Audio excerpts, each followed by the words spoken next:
भारत माता की, भारत माता की, भारत माता की। मैं कहूंगा, दीनदयाल उपाध्याय, आप कहिए अमर रहे, अमर रहे। दीनदयाल उपाध्याय, दीनदयाल उपाध्याय, दीनदयाल उपाध्याय। कार्यक्रम में उपस्थित भारतीय जनता पार्टी के राष्ट्रीय अध्यक्ष श्रीमान जेपी नड्डा जी, केंद्रीय मंत्रिमंडल में मेरे सहयोगी, हमारे वरिष्ठ नेता श्रीमान राजनाथ सिंह जी, पार्टी के अन्य सभी पदाधिकारीगण एवं साथियों, आज हम सबके प्रेरणा स्रोत दीनदयाल उपाध्याय जी की जन्म जयंती का पावन अवसर, एक प्रेरक अवसर हम सबके लिए हमेशा प्राण शक्ति देता आया है। आज सुबह मुझे जयपुर में धानक्या रेलवे स्टेशन के पास जाने का सौभाग्य मिला। जब राजस्थान में भाजपा सरकार थी तो वहां पंडित दीनदयाल उपाध्याय राष्ट्रीय स्मारक का निर्माण हुआ था।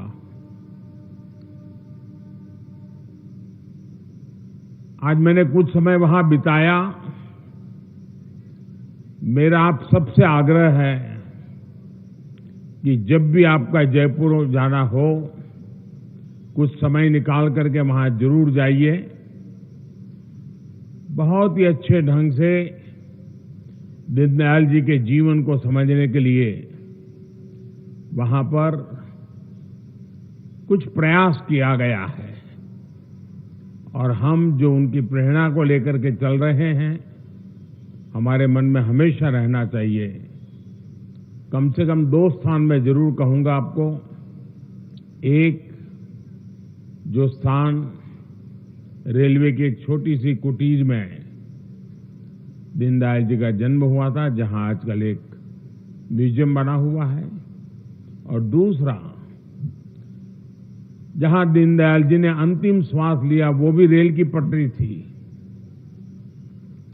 वहां भी दीनदयाल जी का एक स्मारक काशी से बहुत दूर नहीं है। जब भी हमें जाने का मौका मिले, कुछ पल वहां जाकर के बितानी चाहिए। मुझे पूरा विश्वास है कि आप सभी जरूर इन दोनों स्थानों पर समय निकाल कर जाएंगे। और मुझे हमेशा एक बात का गर्व होता है कि जिस दीनदयाल जी के विचारों को लेकर के हम जी रहे हैं, उनसे प्रेरणा पाकर के जी रहे हैं, मेरे लिए वो बहुत महान व्यक्तित्व, उनके चरणों में बैठने का सौभाग्य मिलना, ये अपने आप में बहुत बड़ी बात है।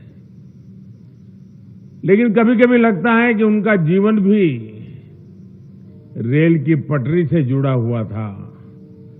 मेरा जीवन भी रेल की पटरी से जुड़ा हुआ रहा।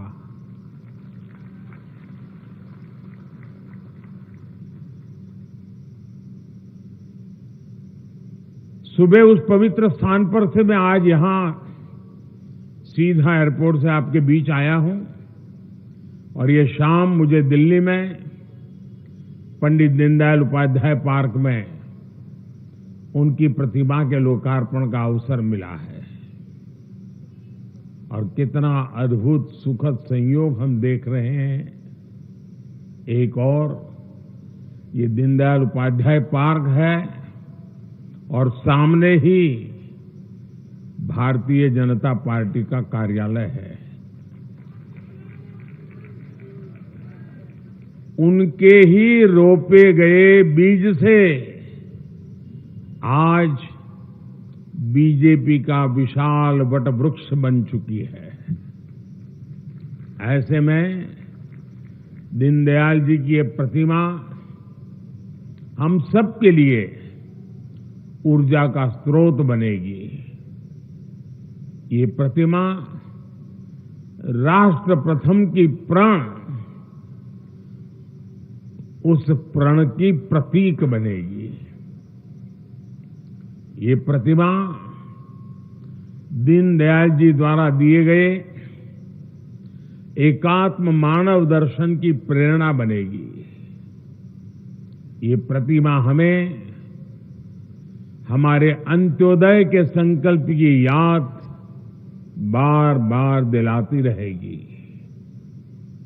ये प्रतिमा इस बात की भी प्रतीक बनेगी कि हमें देश में राजनीतिक शुचिता को हमेशा जीवंत बनाए रखना है। मैं इस अवसर पर दीनदयाल जी के चरणों में नमन करता हूं, उन्हें आदरपूर्वक श्रद्धांजलि देता हूं। मेरे परिवारजनों, दीनदयाल जी की जयंती से ठीक पहले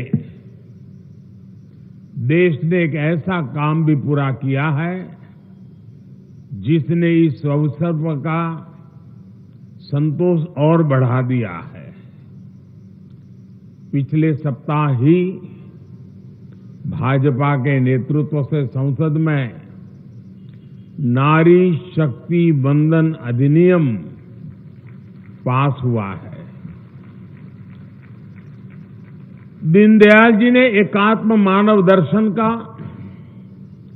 इंटीग्रल ह्यूमनिज्म का जो मंत्र राजनीति को दिया था, ये उसी विचार का विस्तार है। राजनीति में महिलाओं की उचित भागीदारी के बिना हम समावेशी समाज की डेमोक्रेटिक इंटीग्रेशन की बात नहीं कर सकते।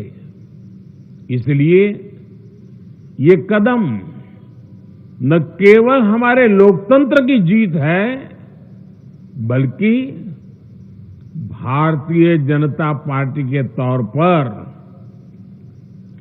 हमारी वैचारिक जीत भी है।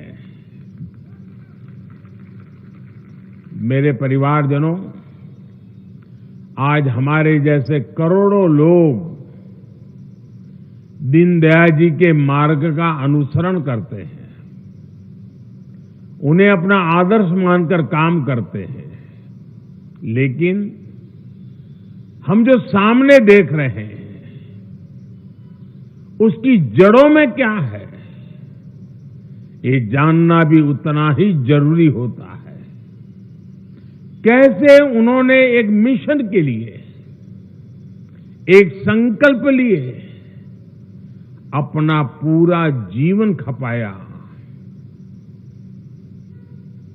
और तब आज उसका फल हमें मिल रहा है, मिल रहा है।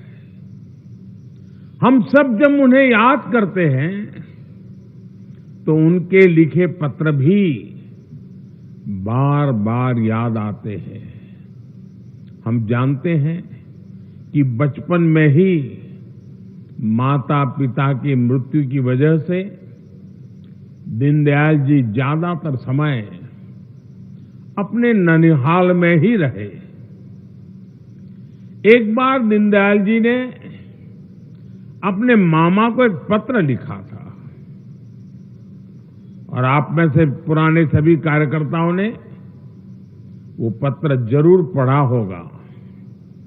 उस समय उनका परिवार समस्याओं से घिरा हुआ था। उनके मामा जी शायद चाह रहे थे कि वो समाज कार्यों को छोड़कर घर वापस आ जाएं, कुछ पैसे कमाने के लिए कोई नौकरी ज्वाइन कर ले। तब दीनदयाल जी ने एक चिट्ठी लिखी थी, और उस पत्र में उन्होंने लिखा था कि एक और भावना और मोह खींचते हैं, तो दूसरी ओर प्राचीन ऋषियों और हुतात्माओं की आत्माएं पुकारती है। उन्होंने व्यक्तिगत पारिवारिक जिम्मेदारियों की जगह राष्ट्र के प्रति कर्तव्य का मार्ग चुना। मेरे परिवारजनों, दीनदयाल उपाध्याय जी ने हमेशा समाज के अंतिम पायदान पर खड़े व्यक्ति की बात की थी।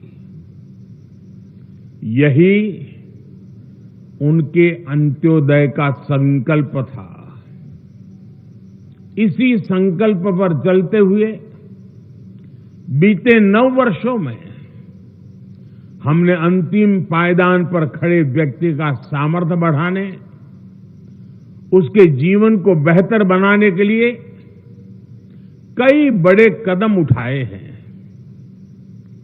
अब समय है कि हम 100% गरीबों, वंचितों तक पहुंचकर समग्र विकास को सिद्ध करें। अंत्योदय का ये संकल्प हमारी योजनाओं में भी दिख रहा है, हमारे व्यक्तिगत प्रयासों में भी दिख रहा है।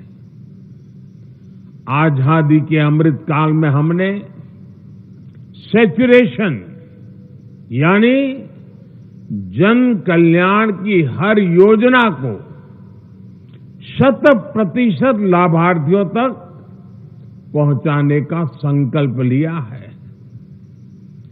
सैचुरेशन तक पहुंचने के इस अभियान का मतलब है भेदभाव की सारी गुंजाइश को खत्म करना, तुष्टीकरण की आशंकाओं को समाप्त करना, स्वार्थ के आधार पर लाभ पहुंचाने की प्रवृत्ति को खत्म करना और समाज की आखिरी पंक्ति में खड़े आखिरी व्यक्ति तक सरकारी लाभ पहुंचे, ये सुनिश्चित करना। और यही तो है अंत्योदय। जब सरकारी मशीनरी खुद ये लक्ष्य बना ले कि उसे हर पात्र व्यक्ति तक पहुंचना है, तो फिर पक्षपात, भेदभाव टिक ही नहीं पाता। इसलिए हमारा ये सेवा अभियान सोशल जस्टिस, सामाजिक न्याय का बहुत बड़ा माध्यम है और यही सच्ची पंथ निरपेक्षता है, सच्चा सेक्युलरिज्म है। साथियों, मैं हमेशा से ही कार्यकर्ताओं से दीनदयाल जी के 7 सूत्रों को जीवन में उतारने का आग्रह करता हूं। आज फिर से इन सूत्रों को याद करने का दिन है। ये सूत्र है सेवा भाव, संतुलन, संयम, समन्वय, सकारात्मक, संवेदना और संवाद। इस समय देश में हम कर्तव्य काल उस राह पर चल पड़े हैं। इस समय तो ये सूत्र और भी सामयिक हो जाते हैं। आज देश में जितनी भी योजनाएं चल रही हैं, उसमें हमारे कार्यकर्ताओं का सेवा भाव, समन्वय और संवेदना, इनका प्रभाव और बढ़ा सकती है। सेवा भाव से अगर हमारे कार्यकर्ता लोगों के सुख दुख से जुड़ेंगे, तो योजनाओं के विस्तार को नई ताकत मिलेगी। हमारे हर कार्यकर्ता को संवेदना के साथ योजनाओं को समझना और उनको हर व्यक्ति तक पहुंचाने की कोशिश करनी होगी। कार्यकर्ता को दो स्तर पर संवाद बनाकर रखना है। पहला, सरकार के स्तर पर, जिससे उन्हें योजनाओं के बारे में पता चल सके। आपको ये पता रहेगा कि आपके इलाके में किन योजनाओं की जरूरत है। इसके लिए आपको नमो ऐप और mygov.in से मदद मिल जाएगी। दूसरा स्तर जो ज्यादा महत्वपूर्ण है, वो जनता जनार्दन से संवाद बनाने का। आप सामान्य मानवी से संवाद करें, उन्हें बताएं कि आपके लिए इस तरह की योजना चल रही है। जितना अधिक संवाद करेंगे, उतना ही योजनाओं को अंतिम व्यक्ति तक पहुंचाने में आसानी होगी। हमें इसी सकारात्मक सोच से आगे बढ़ना है। साथियों, जब हम बड़े सपने देखते हैं, बड़े लक्ष्यों के लिए प्रयास करते हैं और सबको साथ लेकर चलते हैं, तो हमारी सक्सेस का स्केल भी बहुत बड़ा हो जाता है। सार्वजनिक सफलता हमेशा व्यक्तिगत सफलता से कहीं ज्यादा गौरव की अनुभूति करवाती है। आप भी देख रहे हैं कि आज जब भारत ने अपने सामर्थ्य से अपनी छवि को बदला है, तो विदेशों में एक आम भारतीय को भी सम्मान की दृष्टि से देखा जाता है। अभी हाल में ही सोशल मीडिया पर आपने देखा होगा, चंद्रयान-3 की सफलता के बाद विदेशों में लोग आम भारतीयों को बधाई दे रहे हैं। G20 के बाद भी पूरी दुनिया में जिस तरह भारत की वाहवाही हुई है, उससे हर भारतवासी का सम्मान और बढ़ा है। और ये मुकाम हासिल करने के लिए भारत को अपनी पहचान, अपने मूल्य बदलने नहीं पड़े, बल्कि हमने भारतीय संस्कृति को पूरे गौरव के साथ दुनिया के सामने रखा। यही दीनदयाल जी का वो सपना है जिसे आज हम पूरा कर रहे हैं। साथियों, दशकों तक हमारे यहां सार्वजनिक संसाधनों और समाज का उपयोग निजी राजनीतिक स्वार्थ के लिए होता रहा। लेकिन आज हमें चाहिए कि हम व्यक्तिगत संसाधनों का उपयोग भी इस तरह से करें कि उससे देश के विकास के लिए रास्ते खुले। आज भारत आत्मनिर्भर होने के जिस संकल्प के साथ आगे बढ़ रहा है, वोकल फॉर लोकल के मंत्र को बढ़ा रहा है, वो इसी विजन का विस्तार है। जब हम देश के भीतर अलग अलग राज्यों में टूरिज्म के लिए जाते हैं, तो इससे फायदा देश के लोगों को होता है। जब हम स्थानीय उत्पाद खरीदते हैं, तो इससे फायदा देश के लोगों का होता है। जब हम खादी खरीदते हैं, हैंडलूम खरीदते हैं, हैंडीक्राफ्ट खरीदते हैं, तो इस उत्पादों का बढ़ावा और उसके कारण हर घर में चलने वाले छोटे छोटे उद्योग, गांवों में चलने वाले छोटे उद्योग, गरीबों की मेहनत से पलते हुए उद्योग, उन्हें एक नई ताकत मिलती है, उनको आर्थिक लाभ भी पहुंचता है और इससे देश के लोगों का फायदा होता है। जब हम स्वच्छता को बढ़ावा देते हैं, गंदगी नहीं फैलाते, तो इससे देश स्वच्छ बनता है।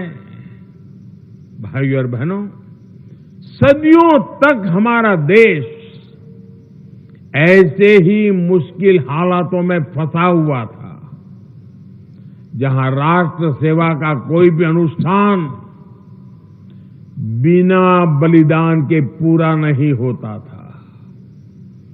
आजादी के बाद भी नए विचार, नए प्रयास के लिए रास्ते आसान नहीं थे। उस समय भी दीनदयाल जी जैसे महापुरुषों ने अपना सब कुछ देश पर न्योछावर कर दिया था और मैं मानता हूं कि अगर उनकी अचानक और रहस्यमयी मृत्यु नहीं हुई होती तो भारत का भाग्य बहुत दशक पहले ही बदलना शुरू हो जाता। जिस व्यक्ति के विचार उनकी मृत्यु के बाद आज भी इतना प्रभावी हो, वो अगर कुछ समय और जीवित रहते तो भारत में परिवर्तन की एक नई आंधी उठ खड़ी होती। साथियों, आजादी के अमृत काल में हम अपने सपनों को पूरा करते हुए देश को विकास की नई ऊंचाई पर लेकर जा रहे हैं। ये सुख हमें अतीत के बलिदानों की वजह से मिला है। अब हमारी जिम्मेदारी है कि अमृत काल में हम प्रयासों को पराकाष्ठा तक लेकर जाएं। ये हमारी जिम्मेदारी है कि हम भारत के उस स्वर्णिम भविष्य का निर्माण करें जिसका सपना दीनदयाल जी जैसी विभूतियों ने देखा था। इसी भावना के साथ आप सभी का बहुत बहुत धन्यवाद और फिर एक बार दीनदयाल जी के श्री चरणों में नमन करते हुए मेरी वाणी को विराम देता हूं। नमस्कार।